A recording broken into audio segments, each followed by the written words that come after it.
Hello.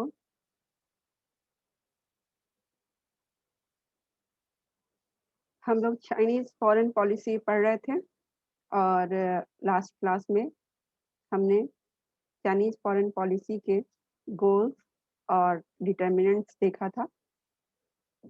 आज हम उससे आगे बढ़ेंगे और चाइनीज़ फ़ॉरेन पॉलिसी के साधन देखेंगे कि परस्यू करने के लिए चाइनीज़ फ़ॉरेन पॉलिसी को कौन से इंस्ट्रूमेंट्स चाइना यूज़ करता है। तो अपनी विदेश नीति के उपयुक्त उद्देश्यों एवं लक्ष्यों को पूरा करने के लिए चीन अनेक प्रकार के साधनों का प्रयोग करता है। इसमें प्रमुख सैनिक शक्ति का दबाव, राजनीतिक कार्य कूटनीति, प्रचारात्मक मनोवैज्ञानिक युद्ध, आर्थिक प्रतियोगिता और मूल्योच्छेद यानी सबवर्जन है।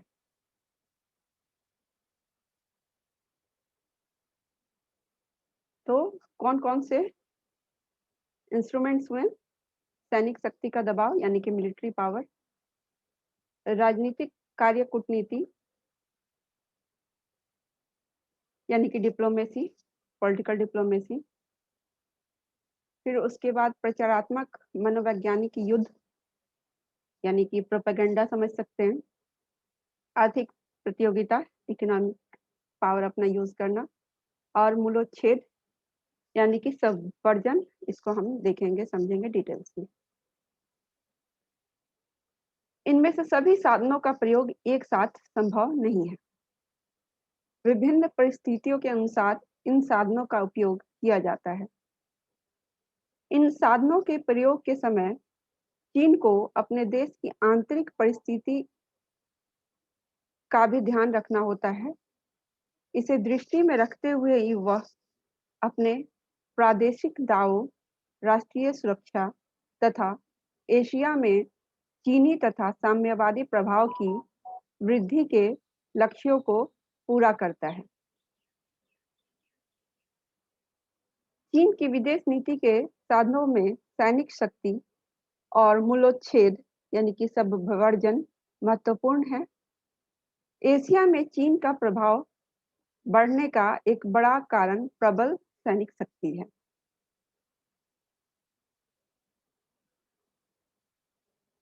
चीन इस समय अपने 4 मौलिक उद्देश्यों की पूर्ति के लिए अपनी सैनिक शक्ति का विकास बड़ी तीव्र गति से कर रहा है। तो जो हमने उद्देश्य पढ़े थे पहले, गोल्स पढ़े थे, उसका फिर से हम लोग एक बार देख लेते हैं। पहला उद्देश्य, चीन को साम्यवादी आर्थिक पद्धति के साथ महान राजनीतिक तथा भयावह एवं प्रचंड सैनिक शक्ति बनाना है। दूसरा उद्देश्य, अपनी इस प्रचंड शक्ति द्वारा एशिया महाद्वीप में प्रमुख शक्ति बनना और यहाँ अपना सर्वोपरि प्रभाव स्थापित करना है। तीसरा उद्देश्य, एशिया, अफ्रीका तथा दक्षिणी अमेरिका में साम्यवादी आंदोलन का नेतृत्व ग्रहण करना है। और चौथा उद्देश्य, चीनी नेताओं का दावा है कि वे समूचे विश्व में पूंजीवाद और साम्राज्यवाद के विरुद्ध होने वाली क्रांतियों के प्रबल पोषक हैं तथा क्रांतिकारी युद्ध में प्रत्येक देश की जनता को सहायता देने के लिए सदैव प्रस्तुत हैं। चीनी सैनिक शक्ति का मेरुदंड जन मुक्ति फौज है, जिसकी संख्या लगभग 27 लाख है। इस समय चीन अणु बमों, आणविक आयुधों तथा प्रक्षेपास्त्रों के विकास में अपनी समूची शक्ति लगा रहा है। चीन के विदेश मंत्री ने एक समय में घोषणा की थी कि यदि हमारे पास पतलून खरीदने का भी पैसा न हो तो भी हम अणु बम बनाएंगे। सैनिक शक्ति के अतिरिक्त चीनियों का अपने उद्देश्यों की प्राप्ति का दूसरा साधन मूल्योच्छेद यानी कि सबवर्जन है। मूल्योच्छेद का अर्थ है प्रच्छन्न या गुप्त रूप से अंदर ही अंदर विरोध से किसी देश की शक्ति की जड़ों को खोखला करना। यह सैनिक और राजनीतिक दोनों प्रकार का हो सकता है। राजनीतिक मूल्योच्छेद के प्रमुख तत्व हैं प्रचारात्मक साधन, सहानुभूति रखने वाले संगठनों का निर्माण, सांस्कृतिक शिष्टमंडल, कम्युनिस्ट पार्टियां, असंतुष्ट नेता और आर्थिक सहायता। इन सब साधनों का प्रयोग ऐसी कुशलता से किया जाता है कि विदेशों में साम्यवाद का विरोध करने वाली सरकारों की जड़ें भीतर ही भीतर खोखली हो जाएं। वहां साम्यवाद तथा साम्यवादी चीन के अनुकूल वातावरण उत्पन्न करके साम्यवादी शासन स्थापित किया जा सके। तो कहने का मतलब है कि चाइनीज फॉरेन पॉलिसी के उद्देश्यों के पूर्ति के लिए चाइना इन सब इंस्ट्रूमेंट्स को यूज करता है।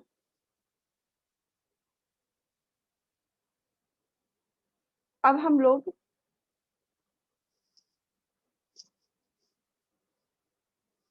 जो मूल्योच्छेद है, सबवर्जन, उसको थोड़ा सा समझेंगे। तो चाइनीज फॉरेन पॉलिसी का अपने आइडियोलॉजी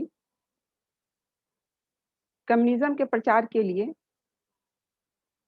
या फिर कैपिटलिस्ट कंट्री भी कैपिटलिज्म की आइडियोलॉजी के प्रचार प्रसार के लिए ये सब तरीके अपनाते हैं। जहां पे उनके अनुकूल सरकारें नहीं है जिन देशों में, उनको अस्थिर करने के लिए ये लोग ये सब तरीके अपनाते हैं। तो डायरेक्टली अटैक करना तो बहुत मुश्किल है किसी कंट्री पे, उसमें बहुत ज्यादा रिसोर्सेज चले जाते हैं, लेकिन अंदर ही अंदर वहां पे सहानुभूति इकट्ठा करना अपने लिए, ये जो है सबवर्जन है। अंदर ही अंदर किसी देश को खोखला करना और अपने अनुकूल सिंपैथी को गेन करना। अब हम चीनी विदेश नीति के विकास के चरण देखेंगे कि चाइनीज फॉरेन पॉलिसी कितने फेजेस में विकसित हुई है। चीनी विदेश नीति को 4 चरणों में विभाजित करके हम उसका अध्ययन कर सकते हैं। पहला फेज है उग्र नीति का युग, जिसे हम 1949 से 53 मान सकते हैं। 1949 में माओ के लीडरशिप में वहां पे कम्युनिज्म की स्थापना हुई थी, इसलिए वहां से स्टार्ट माना जाता है कम्युनिस्ट हिस्ट्री चाइना में। तो उग्र नीति का युग 1949 1949 टू 53, ये है फर्स्ट स्टेज। सेकेंड है शांतिपूर्ण सह अस्तित्व की नीति, जो कि 1954 से 57 तक है। थर्ड स्टेज है नई आक्रामक युद्धवादी नीति का युग 1957 से 69। और फोर्थ युवान कूटनीति 1969 से अब तक। तो ये स्टेजेस हैं। अब हम लोग हर एक स्टेज को डिटेल्स में देखेंगे। तो पहला स्टेज है उग्र नीति का युग 1949 से लेकर 1953 तक। अक्टूबर 1949 में चीन में साम्यवादी शासन की स्थापना हुई। दिसंबर 1949 में चीन ने सोवियत संघ से दौत्य संबंध स्थापित किए। फरवरी 1950 में मित्रता संधि और पारस्परिक सहायता की चीन सोवियत संधि हुई। नवंबर 1950 में ट्रेड यूनियनों के विश्व संघ के तत्वाधान में पीकिंग, जो कि अभी बीजिंग है, पीकिंग में एशिया तथा ऑस्ट्रेलिया के देशों का ट्रेड यूनियन सम्मेलन बुलाया गया। सम्मेलन में लिन शाओ ची ने यह घोषणा की कि हमारे सम्मेलन को समूचे एशिया में राष्ट्रीय मुक्ति के युद्धों का समर्थन करना चाहिए। Vietnam, Myanmar, Indonesia, Malaya, Philippines के मुक्ति संघर्षों का वर्णन करते हुए उन्होंने कहा कि चीनी जनता के पथ का अनुसरण करते हुए सशस्त्र संघर्ष द्वारा एशिया के अधिकांश भाग में क्रांति का विकास किया जाना चाहिए। 1949 में चीनी साम्यवादियों ने 2 उद्देश्यों पर बल दिया। पहला, चीन में से विदेशी प्रभाव को बिल्कुल समाप्त कर दिया जाए। सेकंड, चीन का एकीकरण करके सब चीनी प्रदेशों को साम्यवादी शासन में लाया जाए। 1950 में चीन ने युद्ध विराम के सब प्रस्ताव को ठुकराते हुए कोरिया युद्ध में बड़े उत्साह से भाग लिया। कोरिया पर आक्रमण के साथ ही चीन ने दूसरी शक्तियों के विरोध की परवाह न करते हुए तिब्बत में अपनी सेनाएं भेज दी तथा 24 अक्टूबर 1950 को पीकिंग रेडियो ने घोषणा की कि तिब्बत को मुक्त करने का आदेश दे दिया गया है। 1952 के उत्तरार्ध में चीन ने कुछ कारणों से युद्ध नीति में परिवर्तन वांछनीय समझा। ये कौन से कारण थे जिनके कारण जो है चेंजेस लाए गए युद्ध नीति में? तो वे कारण थे, पहला, व्यापारिक प्रतिबंधों के कारण होने वाली आर्थिक कठिनाइयां, जो इकोनॉमिकल सैंक्शंस खासकर वेस्टर्न कंट्रीज द्वारा जो लगाए गए। सेकंड, 1952 में स्टालिन की यह घोषणा कि पूंजीवाद और साम्यवाद का शांतिपूर्ण सह अस्तित्व संभव है। तो 1952 में स्टालिन ने ये कहा कि जरूरी नहीं कि दोनों आइडियोलॉजी कैपिटलिज्म और कम्युनिज्म को एक दूसरे का दुश्मन माना जाए, अपोजिट माना जाए। वो साथ साथ विश्व में एग्जिस्ट कर सकते हैं और पीस रह सकती है। थर्ड, चीन द्वारा अनुभव करना कि संयुक्त राज्य अमेरिका एशिया में अपनी शक्ति निरंतर बढ़ा रहा है। और चौथा, घरेलू कारण जैसे कोरिया के युद्ध ने चीन की अर्थव्यवस्था पर भारी प्रभाव या बर्डन डाला। इस समय चीन अपनी पंचवर्षीय योजना प्रारंभ कर रहा था। इस योजना को सफलतापूर्वक चलाने के लिए दूसरे देशों का सहयोग आवश्यक था। इसके लिए उनके प्रति मृदु विदेश नीति अपनाना आवश्यक था। तो ये फर्स्ट फेज था चाइनीज फॉरेन पॉलिसी के डेवलपमेंट के क्रम में। अब हम लोग नेक्स्ट स्टेज यानी कि सेकेंड स्टेज शांतिपूर्ण सह अस्तित्व की नीति, जो कि 1954 से 57 तक चली, उसको देखेंगे। अब चीन ने उदार और मृदु नीति अपनाना प्रारंभ कर दिया था। 1952 में चीन ने श्रीलंका के साथ चावल के बदले रबड़ लेने का समझौता किया। पीकिंग में अक्टूबर 1952 में एशियन तथा पैसिफिक शांति सम्मेलन आयोजित किया। इसने संयुक्त राष्ट्र संघ से अनुरोध किया कि वह वियतनाम, मलाया तथा अन्य देशों में युद्ध समाप्त करके संधि वार्ता द्वारा न्यायपूर्ण समझौते करवाए। जून 1953 में कोरिया में युद्ध विराम संधि हुई। अप्रैल 1954 में चीन ने तिब्बत के बारे में भारत से संधि की तथा इसमें पंचशील के सिद्धांतों का प्रतिपादन किया। चाओ एन लाई ने शांतिपूर्ण इरादों का विश्वास कराने हेतु नई दिल्ली में यह घोषणा की कि विश्व के सभी देश, चाहे वे छोटे हों या बड़े, हों या निर्बल हों या बलवान, विभिन्न सामाजिक पद्धतियों के बावजूद शांतिपूर्ण रीति से रह सकते हैं। और फिर चीन ने बांडुंग सम्मेलन में भाग लिया। तो कहने का मतलब है कि सेकेंड स्टेज में हम चाइना का पीस के प्रति झुकाव देख सकते हैं। उसने ऐसे कम से कम प्रोजेक्ट करने की कोशिश की। इस अवसर पर चाओ एन लाई ने 2 कार्यों से अपने को शांति प्रिय सिद्ध किया।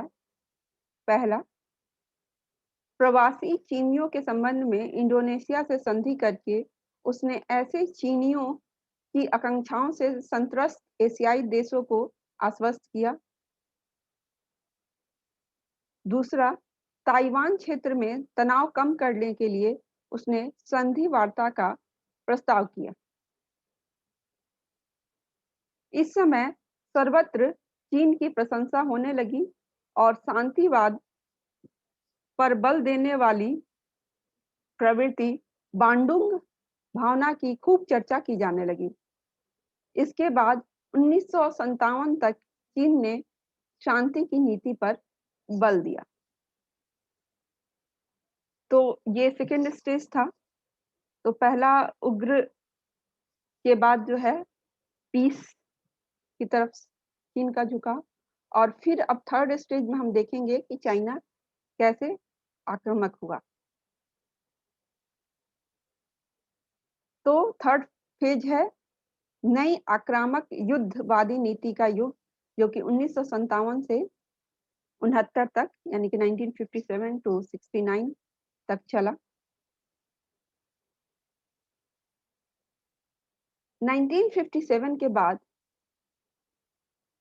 चीनी नीति में कठोरता तथा आक्रामकता के लक्षण परिलक्षित होते हैं। पश्चिमी देशों के साथ व्यवहार में वह कड़ा रुख अपनाने लगा। एशियाई देशों के प्रति भी बांडुंग भावना लुप्त होती हुई नजर आने लगी। इस नीति को अपनाने के कई कारण थे। पहला, सोवियत संघ द्वारा पहला स्पुतनिक उड़ाकर तथा अंत महाद्वीपीय प्रक्षेपास्त्र बनाकर अपनी सैनिक तथा वैज्ञानिक उन्नति की उत्कृष्टता का धाक बैठाना था। दूसरा कारण, सोवियत गुट के देशों की विलक्षण आर्थिक उन्नति। तीसरा कारण, 1956 के हंगरी के विद्रोह के बाद पूर्वी यूरोप के कुछ देशों में साम्यवाद की नीति में कुछ संशोधन की मांग हो रही थी। अतः चीन ने इसका प्रबल प्रतिरोध करते हुए नई उग्र आक्रामक नीति का श्री गणेश किया। तो ये कारण थे जिसके कारण चाइना जो है आक्रामक हुआ।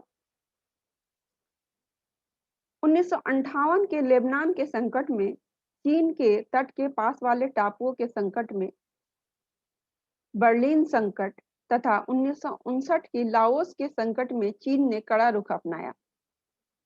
इसी समय से चीन भारत के साथ विवाद में कठोर नीति अपनाने लगा। तिब्बत में भी उसने कड़ी नीति बरतनी शुरू की। 1959 में भारतीय सीमा पर चीन के अतिक्रमण बढ़ने लगे और उसने अक्टूबर 1962 में भारी तैयारी और विशाल सेनाओं के साथ भारत पर सशस्त्र सैनिक आक्रमण आरंभ कर दिया। अपनी नवीन उग्र नीति के कारण चीन ने दिसंबर 1963 से एक नवीन कूटनीतिक अभियान आरंभ किया। चीन का यह विश्वास था कि अफ्रीका महाद्वीप क्रांति के लिए बिल्कुल तैयार है तथा वह वहाँ अपने प्रभाव का विस्तार तीव्र गति से करना चाहिए।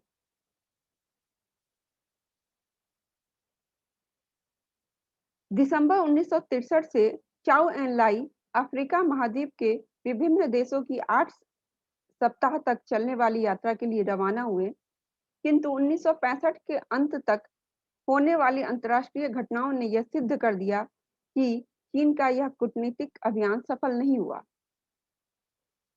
तो चीन ये सोच रहा था कि अफ्रीकन कॉन्टिनेंट में जो है, वहाँ पे रिवॉल्यूशन क्रांति होगी और वहाँ पे जो है कम्युनिज़्म एस्टेब्लिश होगा।